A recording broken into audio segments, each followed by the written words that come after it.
யாருக்கெல்லாம் இந்த மாதிரி விண்டோ சீட்டில் உட்காந்து சைட் வியூ பார்த்துட்டு வர்றது ரொம்ப பிடிக்கும்? எனக்கு ரொம்பவே பிடிக்கும். அப்பாவுக்கு ஆல்ரெடி ஜுரம் இருந்ததுன்னு சொன்னேன் இல்லையா, அதே மாதிரி அன்றைக்கி ஈவினிங் கொஞ்சம் நல்லா தான் இருந்தார். இன்ஜெக்ஷன்லாம் போட்டுட்டு வந்துட்டு அடுத்த நாள் காலையில் கூட நல்லா தான் இருந்தார். ஆனால் ஈவினிங் போல் திரும்பவும் ஜுரம் வந்துருச்சு. அதனால் எங்களோட ஃபேமிலி டாக்டரை ஒரு வழியாக பார்த்துடலாம் அப்படின்னு கூட்டிகிட்டு வந்திருந்தோம் நானும் அக்காவும். இந்த கிளினிக்குள்ளே நுழைஞ்ச உடனே எங்கள் அப்பாவுக்கு அந்த நடுக்கம்லாம் நின்று போச்சு. எங்கள் ஃபேமிலி டாக்டர் முகத்தை பார்த்த உடனே ஃபீவரெல்லாம் அவருக்கு எங்கே போச்சுன்னே தெரியல. இந்த மாதிரி நான் கூட எக்ஸ்பீரியன்ஸ் பண்ணியிருக்கேன். அதாவது வீட்டில் இருக்கும்போது அப்படி ஜுரம் அடிக்கும், ஆனால் ஹாஸ்பிட்டலுக்கு போன அடுத்த செகண்டே ஜுரம்லாம் எங்கே போவோன்னே தெரியாது. நான் ஸ்கூல் படிக்கும் போது பஸ்ஸில் தான் போகணும். எப்படியும் ஒரு 45 மினிட்ஸ் ஆகும் நான் பஸ்ஸில் போயிட்டு வர்றதுக்கு. நான் ஸ்கூல் படிக்கும் போது பஸ்ஸில் தான் போயிட்டு வருவேன். அப்போ விண்டோ சீட்டில் உட்காந்து இந்த மாதிரி சைட் சீயிங்லாம் பார்த்துட்டு வருவேன். அது எனக்கு ரொம்பவே பிடிக்கும். அடுத்த நாள் காலையில் இது ஆஸ் யூஷுவல் 3 o'clock எழுந்து வீடெல்லாம் க்ளீன் பண்ணி மாப் போட்டாச்சு. நானும் ரெடி ஆகிட்டேன் பூஜைக்காக. காலையில் எப்போவுமே விளக்கேற்றுறதுக்கு முன்னாடி சுப்ரபாரதம் டிவியில் போட்டு விடுவேன். இந்த சீசன் நாங்கள் மாலை போட்டிருக்கிறதுனால ஐயப்பா சுப்ரபாரதம் தான் ஓடும். பூஜை ரூமில் இருந்த காஞ்ச பூவெல்லாம் எடுத்துகிட்டு புது பூ மாற்றுறதுக்காக ரெடி பண்ணிக்கிட்டு இருக்கேன். இப்போலாம் நாங்கள் இந்த காஞ்ச பூவை என்ன பண்ணுறோம் அப்படின்னா ஒரு வாரத்துக்கு சேர்த்து வச்சுட்டு அதை ஒரு கவரில் எடுத்துகிட்டு போயிட்டு நாங்கள் வாரம் ஞாயிற்றுக்கிழமை தான் எங்களுக்கு டைம் கிடைக்கும் கோயிலுக்கு போகிறதுக்கு. ஸோ அப்படி நாங்கள் கோயிலுக்கு போகும்போது அங்கே எதுனா குளத்துல அந்த பூவை போட்டுருவோம். சாமிக்கு போட்ட பூவை நம்ம இந்த மாதிரி குப்பையில் போடக்கூடாது. அதுக்கு பதிலாக நம்ம இந்த மாதிரி சேர்த்து வச்சு ஒரு கவர்லேயோ ஒரு டப்பாலேயோ போட்டு சேர்த்து வச்சுட்டு அதை கொண்டு போய் அந்த கோவிலில் குளம் இருந்துச்சுன்னா குளத்தில் போட்டுடலாம், இல்லைன்னா கால்படாத இடத்துல போட்டுட்டு வந்துடலாம். ஆனால் இப்படி காலையில் எழுந்து பூஜை பண்ணிவிட்டு நம்மளோட மற்ற வேலைகள்லாம் ஸ்டார்ட் பண்ணும்போது மைண்டுக்கு ரொம்ப பீஸ்ஃபுல்லாக இருக்குது. ஃபஸ்ட்டு எப்போவுமே விளக்கேற்றி வச்சுருவேன், அதுக்கப்புறம் தான் கோலம் போடவே ஸ்டார்ட் பண்ணுவேன். ஏன்னா நான் கோலம் போடணும் அப்படின்னா எனக்கு 1.5 hour தேவைப்படும். ஆனால் நிறைய பேர் வீட்டில் என்ன பண்ணுவாங்கன்னா ஃபஸ்ட்டு கோலம் போட்டுருவாங்க, அதுக்கப்புறம் தான் வீட்டுக்குள்ளே போய் விளக்கேற்றுவாங்க. நான் கோலம் போட்டேன்னா கலர் நான் மட்டும்தான் கொடுப்பேன், வேறு யாரையும் கொடுக்க விட மாட்டேன். ஏன்னா அதில் டபுள் ஷேடிங், இந்த கலருக்கு லைட் கலருக்கு டார்க் கலர் கொடுக்கறது, இந்த மாதிரி வேலையெல்லாம் நான் தான் பார்ப்பேன். அது நான் பசங்கக்கிட்ட சொல்லி அதை அவங்க புரிஞ்சுக்கிட்டு கொடுக்கறதுக்கெலாம் டைம் இருக்காது. ஸோ அதனால் நானே கொடுத்துருவேன். அம்மா வீட்டில் இருந்தாங்க அப்படின்னா அந்த சைடு ஒரு வாசல் இருக்குது, அங்கே அவங்க கோலம் போட்டுருவாங்க. அவங்க போட்ட கோலத்துக்கும் நான் போட்ட கோலத்துக்கும் பார்டர்லாம் அம்மா போடுவாங்க. எங்கள் தெருவில் மார்கழி மாதம்னா எப்போவுமே கோலம் போடுவாங்க. இப்போ ரொம்பவே குறைஞ்சிருச்சு. நான் சின்ன போதாக இருந்தப்பெல்லாம் ஒரு 5-6 வீட்டில் இந்த மாதிரி காலையில் எழுந்து கோலம் போட்டுட்டு இருந்தாங்க. அப்புறம் சில பேர்லாம் நைட்டில் போட்டுட்டு தூங்கிடுவாங்க, ஏன்னா காலையில் அவ்வளோ சீக்கிரம் எழுந்துக்க முடியல அப்படின்னு சொல்லிட்டு. எங்கள் அம்மா என்ன பண்ணுவாங்க அப்படின்னா, எங்கள் வாசல் கொஞ்சம் நீட்டாக இருக்குமா, அதாவது நீட்டு வாக்கில் இருக்கும். 3 கோலம் போடலாம் எங்கள் வாசலில். நான் சின்ன போதாக இருந்த போதெல்லாம் நியூஸ் பேப்பரில் இல்லாட்டா இந்த கதை புக்கெலாம் இருக்கும் இல்லையா, அதில் கோலம் நிறையா வரும். எங்கள் அம்மா இந்த கோலம் போடுறதுக்குன்னே ஒரு நோட்டு வாங்கி புதுசாக வச்சுப்பாங்க. இப்போல்லாம் நம்ம இன்ஸ்டா ரீல்ஸில் யூடியூப்பில் எதுலேயோ கோலம்லாம் பார்த்து கற்றுக்குறோம். ஆனால் அப்போல்லாம் நியூஸ் பேப்பர் இல்லைன்னா கதை புக்கு தான். இன்னொரு வழியும் இருக்குது, அதாவது அடுத்த வாசலில் போட்டிருப்பாங்க இல்லையா, அதை டிபி காப்பி அடித்து அந்த நோட்டில் போட்டு வைக்கிறது.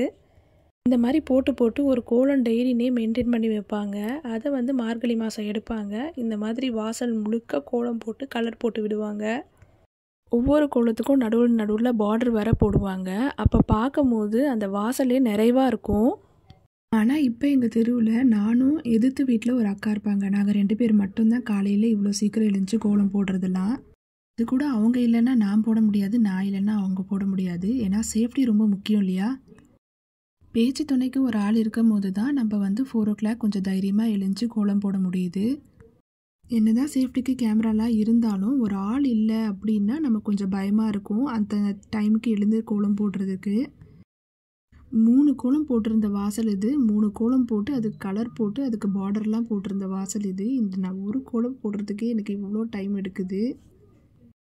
ஆனால் அப்போ எங்கள் அம்மா எப்படி இந்த மாதிரிலாம் 3 கோலம் போட்டு அதுக்கு 3த்துக்கும் கலர் கொடுப்பாங்க. அது எப்படி கொடுப்பாங்கன்னு தெரில, எனக்கு இதுக்கே பேக் பெயின் வந்துடும். இந்த கோலம் உங்களுக்கு பிடிச்சிருந்ததுன்னா இந்த வீடியோக்கு ஒரு லைக் பண்ணுங்கள். கோலெல்லாம் 6 மணிக்குள்ளே கடகடன்னு போட்டு முடிச்சுட்டு உள்ளே வந்தாச்சு. நான் நேற்று நைட்டே வந்து மொச்சக்கொட்டை வந்து ஊற வச்சுருந்தேன். ஃபஸ்ட்டு இந்த பிள்ளையாருக்கு தான் நான் விளக்கேற்றுறது. அதுக்கப்புறம் தான் வீட்டுக்குள்ளே போய் விளக்கேற்றுறது.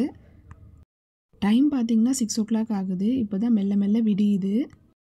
இப்போல்லாம் வேலைக்கு போகிறதுனால நான் பிஸியோ இல்லையோ எங்கள் அம்மா ரொம்ப பிஸியாக இருக்காங்க. இன்றைக்கி தான் வீட்டில் இருக்காங்க. அதனால் பார்டர் போட்டுட்ருக்காங்க கோலத்துக்கு. ஆக்சுவலாக இது என்னன்னு தெரியல. இது வந்து கொக்குன்னு சொல்கிறதா இல்லை அன்னம்னு சொல்கிறதா இல்லை என்னன்னு தெரியல. இந்த கலரில் இருந்தது. இந்த கலர் கொஞ்சம் அட்ராக்டிவாக இருந்தது. அதனால் நானும் போட்டிருந்தேன். இந்த கோலத்தை வந்து ஒரு இன்ஸ்டா பேஜில் இருந்தால் எடுத்திருந்தேன். அதில் கலர் வந்து செம்ம அட்ராக்டிவாக இருந்தது. ஒரிஜினல் கோலப்பொடியே அந்த கலரா இல்லை அவங்க வீடியோ எடுக்கிறதுனால அந்த மாதிரி கலரான்னு தெரியல. அப்படி பார்த்த உடனே பளிச்சுன்னு இருந்தது அந்த கோலம். அவ்வளோதான், கோலத்தெல்லாம் நல்லா ரசித்து பார்த்துட்டு திரும்பியும் உள்ளே வந்தாச்சு. தேவையான அளவு வீடியோ ஃபோட்டோ எல்லாத்தையும் எடுத்தாச்சு. கோலம் போடுறதுலே 1.5 மணி நேரம் போனதுனால ஹஸ்பண்ட்க்கு வந்து ஃபஸ்ட் ஷிஃப்ட் இன்றைக்கி. ஸோ அவர் 7 மணிக்குள்ளே கிளம்பி ஆகணும். மொச்சையை வந்து வேக போட்டிருந்தேன். கூடவே ரைஸும் வச்சுட்டேன் கடகடன்னு. நான் கடையில் போயிட்டு பால் வாங்கிட்டு வந்து காஃபி போடுறதுக்காக ரெடி பண்ணிகிட்டு இருந்தேன். ஸோ அந்த வேலையெல்லாம் நான் பார்த்துட்டு இருந்ததுனால ஹஸ்பண்ட் வந்து சரி கொடு, நான் வந்து வெங்காயம் தக்காளிலாம் கட் பண்ணி தரேன் அப்படின்னாரு. அவர் வெங்காயம் தக்காளிலாம் கட் பண்ணுற கேப்பில் நம்ம வந்து 2 பேருக்கும் காஃபி போட்டாச்சு. இந்த மாதிரி காலையில் எழுந்து 1 by 1 நம்ம வேலையெல்லாம் ஈஸியாக முடியும் போது மைண்டுக்கு எவ்வளோ பீஸ்ஃபுல்லாக இருக்குல்ல. இதை வந்து நான் எப்போவுமே ஃபாலோ பண்ணணும் அப்படின்னு தான் மைண்டில் நினச்சிருக்கேன். ஆனால் எப்படின்னு தெரியல. இப்போல்லாம் குழம்பு வைக்கிறதுக்கு எனக்கு டைமே எடுக்கிறது இல்லை. டக்குன்னு வேலை முடிஞ்சிடுது. ஒரு 5 நிமிஷம் தான். சாப்பாடு செய்கிறதா இருந்தாலும் சரி, இல்லை எதுனா குழம்பு வைக்கிறதா இருந்தாலும் சரி, சமையல் வேலை எதுவாக இருந்தாலும் சரி, சீக்கிரமாக வேலை முடிஞ்சிடுது. அதாவது எப்படின்னா, நம்ம இந்த வேலையை செய்யணுமான்னு யோசித்து சோம்பேறித்தனப்பட்டு உட்காந்துட்டு இருந்தது தான். அந்த வேலை எப்போவுமே நம்ம கண்ணுக்கு முன்னாடி பெருசாகவே தெரியும். ஆனால் எப்போ நம்ம அதை செய்ய ஆரம்பிக்கிறோமோ, நம்ம ப்ராக்டிஸ்க்கு கொண்டு வருமோ, அப்போவே வந்து இதெல்லாம் ஒரு விஷயமான்ற மாதிரி தோணும். ஏன்னா டக்குன்னு வேலை முடிஞ்சிருது. ஒரு ஃபேமிலியை ரன் பண்ணுற லேடிஸ்க்கு தான் தெரியும் 6 o'clock அவங்களோட வீட்டு வேலைகள் எல்லாமே முடிஞ்சிருச்சுன்னா எவ்வளோ ஒரு ஹாப்பியாக இருக்கும்னு சொல்லிட்டு. ஏன்னா எனக்கும் அப்படி தான் ஃபீல் ஆகுது. காலையில் எழுந்துக்கிறதுக்கு ஃபஸ்ட்டெல்லாம் கொஞ்சம் கஷ்டமாக தான் இருந்தது. ஆனால் இப்போ வந்து அப்படி இல்லை. பழக வந்து கொஞ்சம் ஈஸியாகிடுச்சு. இப்போல்லாம் அலாரம் அடிக்கிறதுக்கு முன்னாடி எனக்கு முழிப்பு வந்துடுது. இந்த பழக்கம் வந்து எனக்கு வந்து தொடர்ந்து இருக்கணும் அப்படின்னு சொல்லிட்டு கூட கடவுள்கிட்ட நான் வேண்டிக்கிறேன். ஏன்னா ஒன்ஸ் மலைக்கு போயிட்டு வந்ததுக்கப்புறம் திரும்பியும் சோம்பேறி ஆகிடுவனோ அப்படின்ற பயம் கூட எனக்கு இருக்குது. அந்த மாதிரி இருக்கக்கூடாது. நம்ம இந்த மாதிரியே திரும்பியும் நம்ம ஃபாலோ பண்ணணும் அப்படின்னு சொல்லிட்டு நானும் ஹஸ்பண்டும் பேசி வச்சுருக்கோம். எங்களோட நியூ இயர் ரெசல்யூஷன் கூட இதுவாக தான் இருக்கும். பட் எந்த அளவுக்கு இது போகும்ன்ட்டு தான் தெரியல. நம்ம வெளியிலேருந்து பார்க்கும்போது தோணும், இதெல்லாம் ஒரு விஷயமா, இதை போய் பெருசாக பேசுகிறாங்களே அப்படின்ட்டு. ஆனால் இது பெரிய விஷயந்தான். நம்ம வந்து ஒரு நல்ல பழக்க வழக்கத்தை வந்து லைஃப் லாங் கொண்டு போகணும், கேரி ஆன் பண்ணணும். டெய்லி வந்து நம்ம இதே மாதிரி ரொட்டீன் ஃபாலோ பண்ணணும் அப்படின்னா அது வந்து நம்ம டெய்லி லைஃப்பில் கொஞ்சம் கஷ்டம் தானே. ஏன்னா ஒவ்வொரு நாளும் ஒரு மாதிரி, எப்போவுமே வந்து ஒரே மாதிரி நாள் வந்து நமக்கு அமையாது இல்லையா. அவ்வளோதான், இந்த வீடியோட எண்டுக்கு வந்தாச்சு. இதோட இந்த வீடியோ முடியுது. இதே மாதிரி நெக்ஸ்ட் வீடியோவில் பார்க்கலாம். இந்த வீடியோ உங்களுக்கு பிடிச்சிருந்தா ப்ளீஸ் எனக்கு சப்போர்ட் பண்ணுங்கள். நம்ம சேனலை சப்ஸ்கிரைபும் பண்ணிக்கோங்க.